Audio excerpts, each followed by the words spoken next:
guys, have a blessed day. Ang isi-share ko sa inyo ngayon ay ang pamumulaklak ulit ng aking Dracaena fragrans or commonly named corn plant or fortune plant.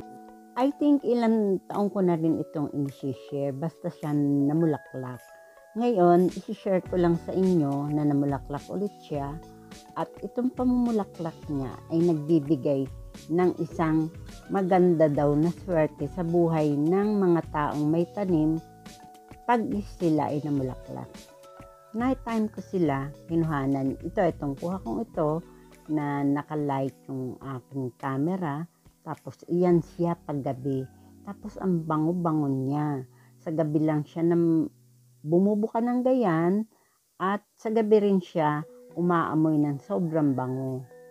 Ang itsura ng mga fortune plant na bulaklak gayan, meron daw pink pero ang sa akin yellow at white. Ang itsura nila sobrang ganda pag gabi at sobrang bango. Pero pag araw, parang baliwala sila, parang kumbaga malungkot sila. Di yan ang realidad nila sa gabi. Pero kung mag-start na silang mag-bulb or mamumulaklak na, iyan ang itsura nila. Naka-bulb lang sila tapos unti-unti silang umuusbong. Yan, katulad niyan, gayan lang itsura nila. Parang buko lang ang makikita nyo. Tapos, bigla mo na lang makikita sila na marami na silang mga parang petals. Yan ang itsura. Pagbubot pa lang sila. Magugulat ka na lang after mga 2 to 3 days na hindi mo sila makita. Bigla na lang meron silang mga petals. Kumbaga, marami na silang sanga na tumutubo para maging bulaklak. Yan na makikita nyo sa kanila mga 2 to 3 days, 4 days na hindi ko nakita, bigla na lang silang umusbong. Iyan na ang bubuka paggabi na siyang aamoy at magsasabog talaga ng sobrang bango sa bakuran nyo.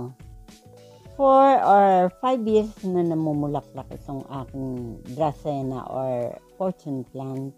Hintayin nyo sila, hindi sila mapipilit na bumulaklak. Kailangan matured sila. 14 years ang hinintay ko bago sila namulaklak. At sinasabi nga na pag namulaklak siya, nagbibigay siya ng mga swerte sa buhay natin. Totoo, talagang na-feel ko naman, hindi man kami sobrang mayaman pero hindi kami kinakapos. At sa totoo lang, nabibili ang gusto at saka talagang kumbaga smooth, maganda, ang daloy ng buhay namin. Kaya, kumuha kayo ng fortune plant, hintayin nyo siyang mamulaklak. Kung hindi pa, ilagay nyo sa loob ng bahay. Pwede silang indoor, outdoor. At mas maganda kung indoor, kung hindi pa sila namumulaklak. Kung wala pa siyang bulaklak, pwede nyo indoor. Kasi nag-aalis siya ng mga lason sa loob ng bahay. Tulad ng mga nag-i-smoke, ng mga niluluto nyo, yung mga amoy ng amag, ng bahay. At least antioxidant sila sa loob ng bahay. Nagpo-purify sila ng magandang hangin. Low maintenance ang mga fortune plant. Hindi nyo kailangan alagaan sila. Diligan nyo sila once a week, 3 times a week kung tag-init. Sa lupa, hindi sila namimili kahit ano. Basta lang kung nakapaso, kailangan magandang drainage. Kung nasa lupa, mas maganda. Ilagay niyo sa loob ng bahay ang mga fortune plant kasi sinasabi ngayon 2024, isa ito sa pinakamaswerteng halaman na magbibigay ng good luck sa ating pamumuhay. Una ang Diyos sa lahat. Talagang siya naman ang gumagabay sa atin.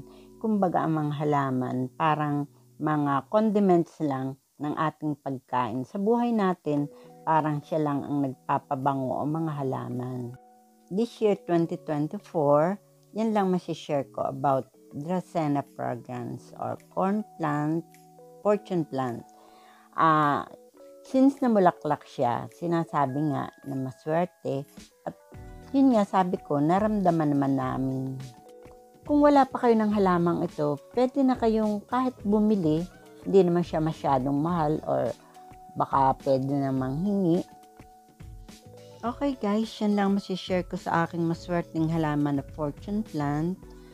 Sobrang bango sa gabi, sa araw wala siyang amoy. Please subscribe Thank you for subscribing and thank you so much for watching. God bless everyone, guys. Love you all. Bye.